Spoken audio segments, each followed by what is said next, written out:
राहुल श्रीवास्तव। आप देख रहे हैं city bulletin news. Bulletin news में आप सभी दर्शकों का करता हूं स्वागत। शहर की खबरों में क्या है खास, आइए आप सभी को दिखाते हैं विस्तार के साथ।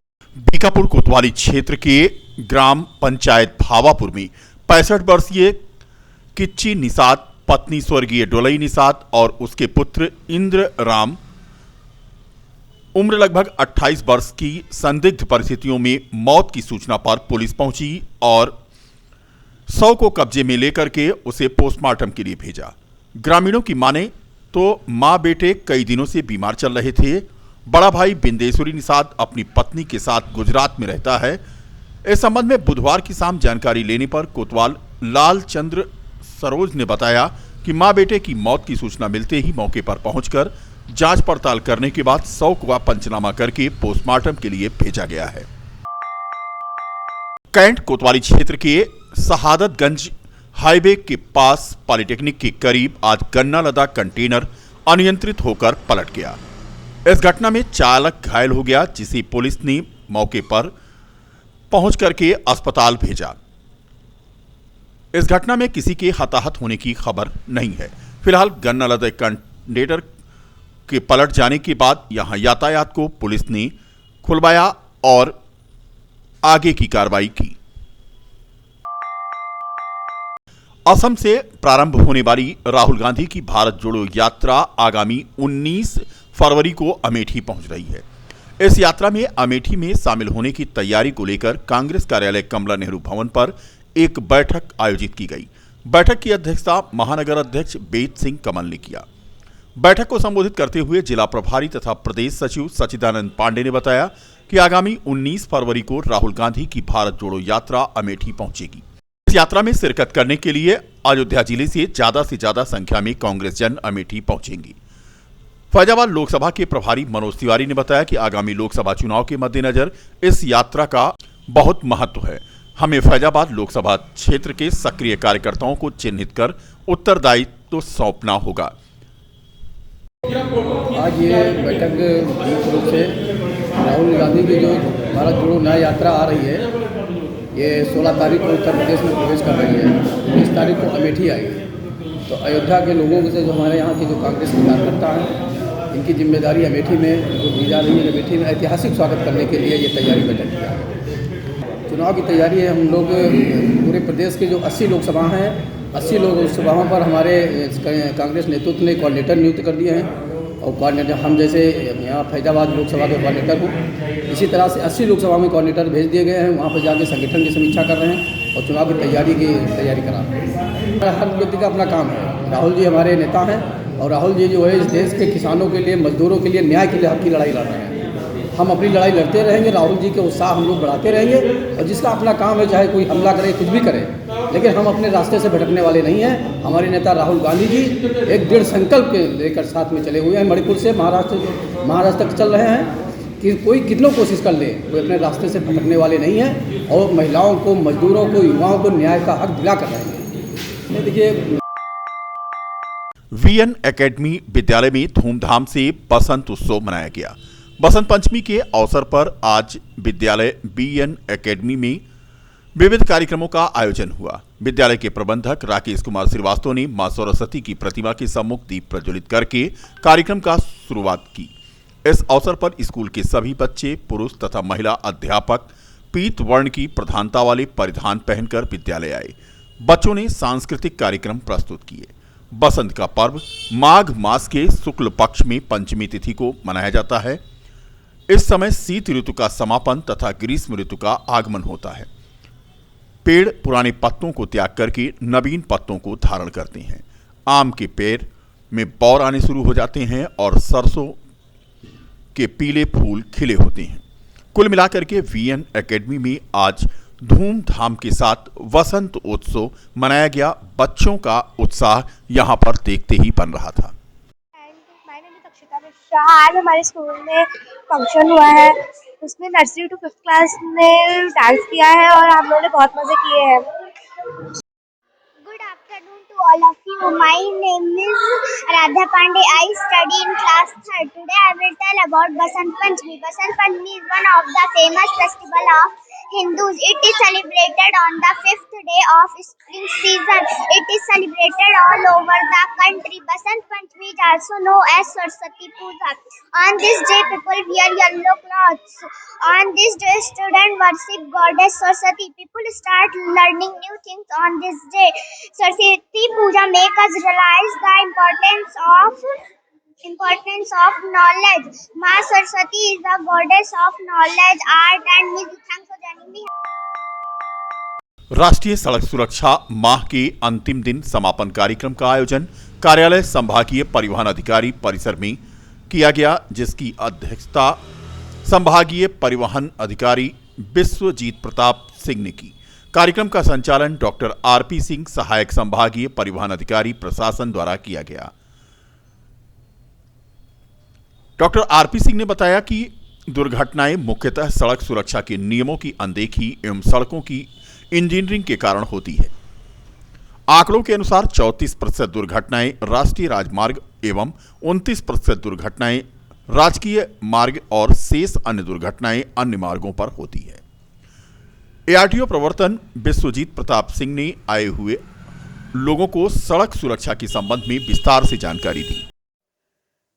राष्ट्रीय सड़क सुरक्षा माह 15 जनवरी से मनाया जा रहा था, जिसका आज समापन होना था।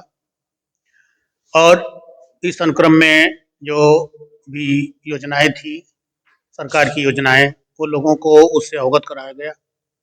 और इसमें सड़क सुरक्षा के जो मानक हैं, उनके नियमों का अनुपालन करना और जो हमारे सेफ्टी मानक हैं कि जब हम यात्रा करते हैं उनका अनुपालन करना भी लोगों को बताना जरूरी था। क्योंकि जानते नियम सब है, लेकिन अनुपालन करना बीच बीच में इस तरह से बैठने आयोजित होती रहती है कि लोगों को अनुस्मारक होता रहे कि जो सड़क सुरक्षा के नियम है, अगर हम उनका अनुपालन करेंगे तो दुर्घटनाएं कम होगी तो उस दुर्घटना में मरने वाले व्यक्तियों की संख्या में भी कमी आएगी। अगर दुर्घटना हो भी जाती है तो हमारे त्वरित उपचार क्या होने चाहिए, वो लोगों को बताना जरूरी है कि हम उनको तुरंत एम्बुलेंस की सुविधा प्रदान कराएं, अगर हो सके तो उनको हॉस्पिटल पहुंचाएं जिससे उनकी जान बचा सके।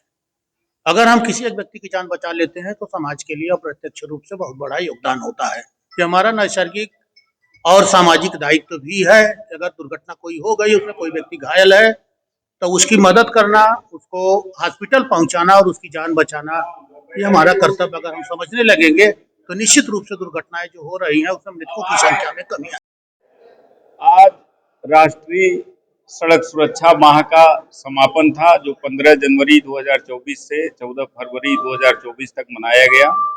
इसमें विभाग द्वारा प्रचार प्रसार हेतु विभिन्न स्कूलों में, सड़कों पे नुक्कड़ नाटकों के माध्यम से, कर्मयोगी मिशन के प्रणेता गोस्वामी जी के कार्यक्रम के द्वारा, अर्थात विभिन्न माध्यमों से जनता के बीच सड़क सुरक्षा के नियमों का प्रचार प्रसार किया गया। आज पुनः उसी को लोगों को याद दिलाने के लिए कि हम सब समाज में रहते हैं, तो जो रोड सेफ्टी के नियम है वो हमारी सुरक्षा के लिए हैं।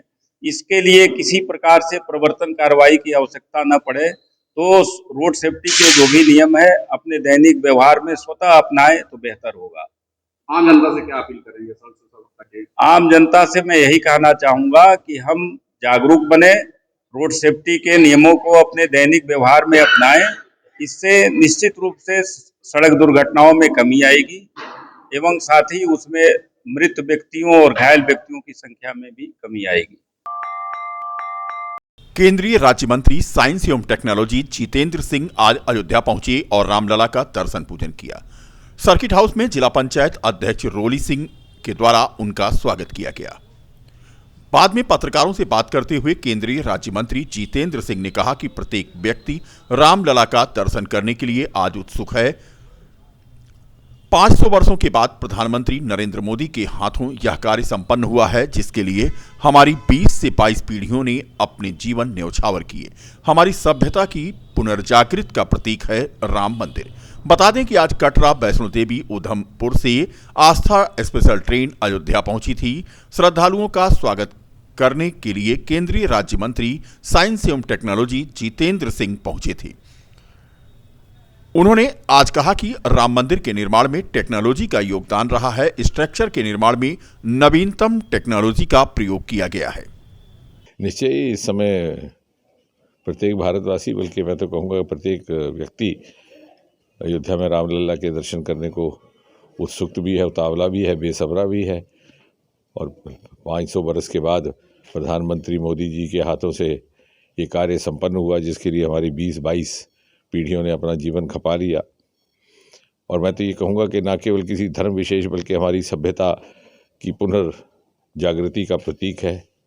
और मेरे आज यहाँ होने का एक ये भी संयोग है कि आज ही मेरे अपने ही क्षेत्र कटरा, वैष्णो देवी और उधमपुर से यात्रियों को लेकर के, भक्तों को लेकर के एक रेलगाड़ी आस्था ट्रेन आज यहाँ सुबह पहुँची है। तो उनको रिसीव करना, उनको अभिनंदन करना, उनके संग दर्शन करने का भी अवसर रहा। और बसंत पंचमी का शुभ दिन होने के नाते आशीर्वाद भी प्राप्त हुआ रामलला जी का, और सभी यहाँ बंधुओं के दर्शन हुए। जय श्री राम। सपा फिर भी सर मना कर रही है आने से। एक और सर, अयोध्या में मंदिर बन चुका है, साइंस एंड टेक्नोलॉजी के लिए कुछ पर्टिकुलर यहाँ कुछ खुलेगा? निश्चय ही वैसे तो इस कृषि उत्पादन मंडी समिति अयोध्या के परिसर में आज विधायक वेद प्रकाश गुप्ता द्वारा फल सब्जी के व्यापारियों के साथ एक बैठक की गई।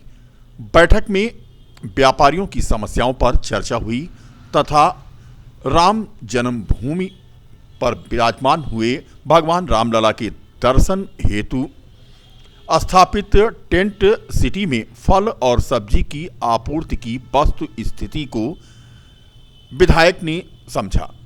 कृषि उत्पादन मंडी समिति अयोध्या में व्याप्त समस्याओं पर भी आज विधायक ने गौर करते हुए उन्हें दूर कराने का आश्वासन दिया। बैठक में अरुण कुमार सचिव, हरिश्चंद्र मंडी निरीक्षक के अलावा सब्जी और फलों के व्यापारी और मंडी समिति के कर्मचारी मौजूद थे। अयोध्या नगर के माननीय विधायक जी श्री वेद प्रकाश गुप्ता जी आए थे मंडी में व्यापारियों की समस्याएं और कठिनाइयां जानने के लिए, और क्या मंडी का बेहतरी के लिए क्या कोशिश और हो सकती है, और जो ये भंडारे वगैरह चल रहे हैं उनमें कोई फल सब्जी की आपूर्ति में कोई कठिनाई तो नहीं है, क्या व्यवस्थाएं की गई, उनका उन्होंने जायजा लिया। और अभी माननीय विधायक जी के प्रयासों से अभी 2 करोड़ रुपए मंडी की मरम्मत, सड़कों नालियों की मरम्मत के लिए जो नीलामी चल रहे हैं उनके शेड वगैरह की मरम्मत के लिए सैंक्शन हुए हैं, उसके लिए सभी व्यापारियों ने एकत्र होकर माननीय विधायक जी का धन्यवाद किया।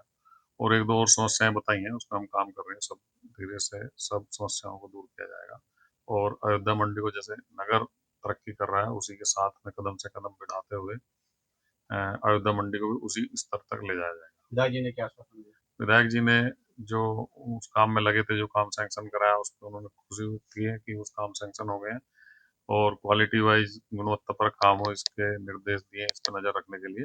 और आगे भी जो समस्याएं बताई उन्होंने कहा कि मैं आधी रात तैयार हूँ, जो भी बात मुझे बताई जाएगी मैं उसका शासन स्तर की जो समस्या होंगी मैं हल करा के दूंगा। आज माननीय विधायक जी के साथ मीटिंग हुई, इससे पहले भी कई मीटिंग हुई विधायक जी के साथ। जो समस्याएं विधायक जी को बताई, विधायक जी ने उसको तन मन धन से पूरा स्वीकृत कराया। मंडी में नाले की समस्या थी, रोड की समस्या थी, 3 शेडों की समस्या थी। हम लोगों ने इससे पहले मीटिंग में उनको बताया था, वो उन्होंने करीब 2 करोड़ से ज्यादा रुपए की सैंक्शन कराया। इससे हम लोग बहुत इससे खुशी जाहिर है, विधायक जी के लिए बधाई देते हैं विधायक जी को और अपने सचिव महोदय को, जो जिनके अथक प्रयास से ये पैसा सैंक्शन हुआ। आज भी कई समस्याएं थी, जैसे रोड पे जो नालियां बन रही हैं, उस नालियों को मंडियों को नालियों से जोड़ने के लिए उस पर चर्चा हुई और जाम्स की समस्या की चर्चा हुई। मंडी के अंदर पानी जल की व्यवस्था की उसकी समस्या पर चर्चा हुई। कई समस्याओं पर चर्चा होने के बाद विधायक जी ने एक आश्वासन दिया कि जल्द से जल्द सारी समस्याओं का समाधान हम करा देंगे। और हमें उम्मीद भी है कि ये विधायक जी पहले व्यापारी थे, बाद में विधायक हुए, तो व्यापारियों की समस्या को विशेष रूप से समझते हैं। ये हम व्यापारियों का जब ये विधायक अभी है, विधायक के पहले भी तमाम समस्याएं विधायक जी ने पूरी की थी। आज मंडी समिति में बैठक व्यापारियों के साथ मैंने की थी।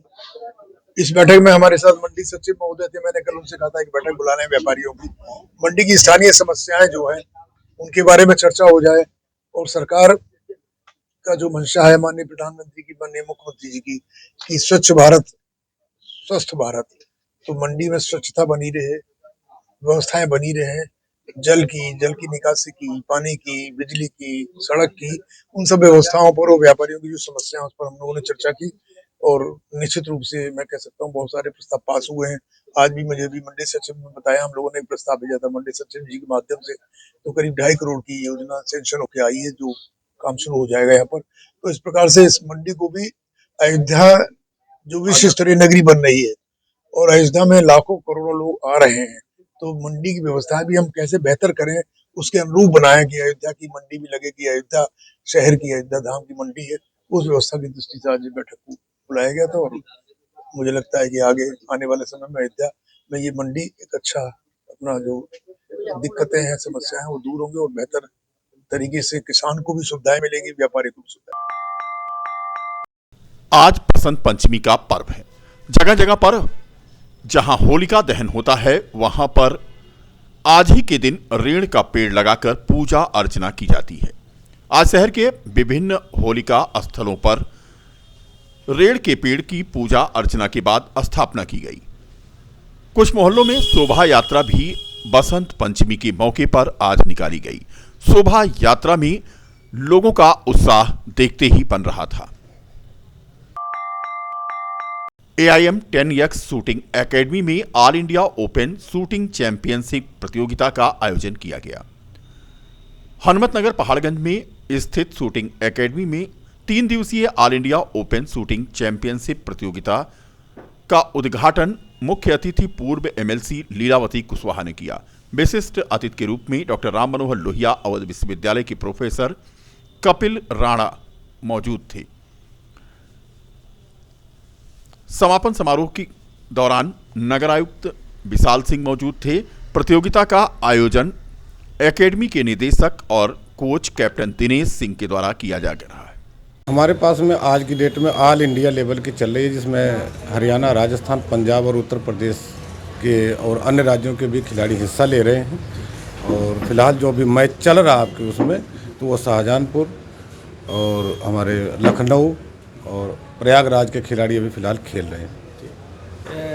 ये कल उद्घाटन हुआ था, कल भी मैच था, आज भी मैच चल रहा है। कल इसका फाइनल कंपटीशन होगा जिसमें चैंपियन ऑफ चैंपियन का फैसला होगा। जो विजेता होंगे उनको नगर आयुक्त और मुख्य विकास अधिकारी द्वारा सम्मान दिया जाएगा।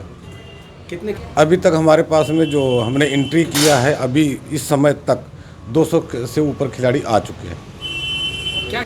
हमारे पास में जो खिलाड़ी आ रहे हैं, जो हमारे अगर अपने रेंज लेवल के अगर हम देखते हैं, तो जो अंतर्राष्ट्रीय लेवल की जो भी सुविधाएं हैं, अब आप एक शूटिंग की भाषा में अगर आप EST की बात करें तो हमारे पास EST भी है। फिलहाल हमने उसको निकाल रखा है, कंपटीशन के आधार पे इसको केवल मैनुअल टारगेट फिट कर रखा है। लेकिन बाकी अंतर्राष्ट्रीय लेवल की सारी सुविधाएँ हमारे पास अवेलेबल हैं। यहाँ जीतने के एक तरह से डिस्ट्रिक्ट लेवल का भी सर्टिफिकेट तो हम दे ही रहे हैं। उसके बाद में स्टेट के बाद में प्री नेशनल, फिर नेशनल, उसके बाद में इंटरनेशनल स्कॉट के लिए ट्रायल देते हैं। ट्रायल के बाद फिर उनका सिलेक्शन होता है कॉमनवेल्थ, एशियन गेम, इसके लिए वर्ल्ड कप के लिए, सब ओलंपिक के लिए। ये एक ओलंपिक का बेसमेंट यहीं से शुरुआत होती है। क्या नाम? HCJ एकेडमी में विज्ञान एवं तकनीकी विषय पर प्रदर्शनी का आयोजन किया गया, जिसका शुभारंभ मुख्य अतिथि मुख्य विकास अधिकारी अयोध्या ऋषिराज सिंह तथा विशिष्ट अतिथि राम मनोहर लोहिया अवध विश्वविद्यालय के विज्ञान एवं तकनीकी संकाय के प्रोफेसर राजीव गौर तथा जिला विज्ञान क्लब के कोऑर्डिनेटर निखिल सिंह तथा HCJ ग्रुप के संस्थापक अध्यक्ष मंजुला जैन और मैनेजिंग डायरेक्टर डॉक्टर शिक्षा जैन के द्वारा मां सरस्वती की प्रतिमा पर माल्यार्पण कर किया गया। नर्सरी से UKG के बच्चों ने किंडर गार्डन पद्धति में बेहतरीन प्रदर्शन किया। प्राइमरी सेक्शन में 1ली से 5वीं कक्षा के बच्चों ने तथा सेकेंडरी सेक्शन में 6ठी से 9वीं और 11वीं कक्षा के छात्र छात्राओं ने अनेक आकर्षण मॉडल प्रस्तुत किए। छात्राओं के द्वारा doctor APJ Abdul Kalam, Einstein आदि पर मॉडल प्रस्तुत किए गए। हमारे विद्यालय में वार्षिक हर साल जो हम सेलिब्रेट करते हैं वार्षिक विज्ञान प्रदर्शनी, तो आज की जो विज्ञान प्रदर्शनी थी वो टेक्नो साइंस एग्जीबिशंस के नाम से थी। और आज की प्रदर्शनी में बच्चों के उत्साहवर्धन के लिए बहुत सारे पेरेंट्स आए थे जिन्होंने उनका उत्साहवर्धन किया। इसके साथ साथ इस एग्जीबिशंस में इस बार हमने वोटिंग सिस्टम का भी एक सिस्टम रखा था, जिसके थ्रू पेरेंट्स को जो भी मॉडल्स पसंद आ रहे थे उसके अकॉर्डिंग उन्होंने वोटिंग्स भी की हैं। वोटिंग्स काउंटिंग होने के बाद बच्चों के विनर्स के नेम भी हम एज सुन एज पॉसिबल जो है वो अनाउंसमेंट्स करेंगे। इस बार की जो हमारी थीम थी वो अयोध्या को लेकर के ही थी और बच्चों ने मैक्सिमम वर्किंग मॉडल्स बनाए थे, जिसमें अयोध्या सिटी इस जैसे स्मार्ट सिटी है, एयरपोर्ट भी हमारा स्मार्ट तरीके से बना हुआ है। इन सब चीज़ों को हमने बहुत अच्छी तरीके से वहाँ मॉडल्स के थ्रू प्रेजेंट किया था। प्लस इसके साथ साथ हमारे किसान भाइयों को किस तरह से अपनी खेती करने में क्या क्या सहयोग मिल सकता है आज के इस आधुनिक युग में, उससे भी रिलेटेड बहुत सारे मॉडल्स बनाए गए थे, जिसमें किसान भाइयों को बहुत सुविधा होगी अपने खेतों को सिंचाई कराने में, अपने खेतों में पेस्टिसाइड्स वगैरह डालने में। और कुछ मॉडल्स ऐसे बने थे जो सोलर सिस्टम से रिलेटेड थे, इलेक्ट्रिक कार से रिलेटेड थे, और कुछ मॉडल्स ऐसे थे जो पर्यावरण को सेव करने के पॉइंट ऑफ व्यू से थे। इसमें बच्चों ने रियली बहुत ही बढ़ चढ़ के हिस्सा लिया और सबसे ज़्यादा अगर योगदान रहा इसमें तो वो खुद बच्चों का ही योगदान रहा। और ये जो इवेंट हुआ है ये बहुत ही अच्छा बच्चों ने किया और बहुत ही अच्छी तरीके से बच्चों ने उसको एक्सप्लेन भी किया अदर फ्रेंड्स के सामने। दिलीप कुमार गुप्ता मेरा नाम है, मैं प्रिंसिपल हूँ इस स्कूल का। अयोध्या में पेइंग गेस्ट योजना से 73 और भवन स्वामी जुड़ गए। अब तक 703 आवेदकों को अयोध्या में योजना का प्रमाण पत्र मिल चुका है। रामलला के भव्य मंदिर में विराजमान होते ही अयोध्या में श्रद्धालु और पर्यटकों की संख्या में लगातार इजाफा हो रहा है। इसे देखते हुए नगर के भवन स्वामी तेजी से पेइंग गेस्ट योजना से जुड़ रहे हैं। धार्मिक नगरी अयोध्या में बढ़ते हुए श्रद्धालुओं की सुविधा को देखते हुए आयुक्त सभागार में जिलाधिकारी नीतीश कुमार ने योजना में नवीन पंजीकृत भवन स्वामियों को पेइंग गेस्ट योजना का पंजीकरण प्रमाण पत्र वितरित किया। इस दौरान जिलाधिकारी नीतीश कुमार ने जानकारी देते हुए बताया कि पेइंग गेस्ट योजना के अंतर्गत 703 मकान मालिकों ने रजिस्ट्रेशन कराया था। इसकी अनुमति प्रदान कर दी गई है, जिसमें से लगभग 300 कमरे अतिथियों के लिए तैयार हो चुके हैं। उन्होंने बताया कि जो भी मकान मालिक हैं जिनके पास 2 से 5 कमरे हैं वो किराए पर दे सकते हैं और इस योजना का लाभ उठा सकते हैं। पेइंग गेस्ट योजना के संदर्भ में हम लोगों ने यहाँ पे अयोध्या में एक मास मूवमेंट की तरह चल रहा है और अभी आज तक एज ऑन डेट लगभग 703 मकान मालिकों ने पेइंग गेस्ट योजना के तहत रजिस्ट्रेशन किया है। उसको हम लोगों ने अनुमति प्रदान की है और इससे लगभग 3000 कमरे हमारे अतिथियों के लिए तैयार हो चुके हैं। और इसमें सबसे महत्वपूर्ण है कि इसमें काफ़ी बेहतर होगा और सामाजिक आर्थिक गतिविधि बढ़ेगी और सांस्कृतिक आदान प्रदान होगा। जो हमारे अतिथि देवों की जो परंपरा रही है भारत में, उसको हम लोग एक चरितार्थ कर रहे हैं अयोध्या में। जो भी ओनर हैं, जो मकान मालिक हैं, वो अपने कमरों को 2 से लेकर 5 कमरों तक को लोगों को लगा सकते हैं, किराए पे दे सकते हैं और उसका रेट भी हम लोगों ने काफ़ी तय किया हुआ है और काफ़ी अच्छा है उसमें। और लोगों को जो यहाँ श्रद्धालुओं की संख्या जो बढ़ी है उसके दृष्टिगत काफ़ी महत्वपूर्ण होगा उसका योगदान। और पेइंग गेस्ट योजना में खाने की फैसिलिटी, ब्रेकफास्ट की फैसिलिटी उसमें इंक्लूड रहेगी और लंच डिनर अगर करना होगा तो उसके लिए अलग से पे करना होगा। तो काफ़ी महत्वपूर्ण योजना है और इसमें हम लोग बहुत कम समय में 703 मकान मालिकों को ऑनबोर्ड किया है और इसके माध्यम से कम कीमत में सर्विसेज मिलेगी। जो होटल के लेवल की जो सर्विसेज है वो मिलेगी। और जैसा कि अयोध्या में श्रद्धालुओं की संख्या बहुत व्यापक दृष्टि से बढ़ी है, उसको कैटर करने में काफ़ी सहूलियत होगी। आज लगभग 73 लोगों को दिया गया प्रमाण।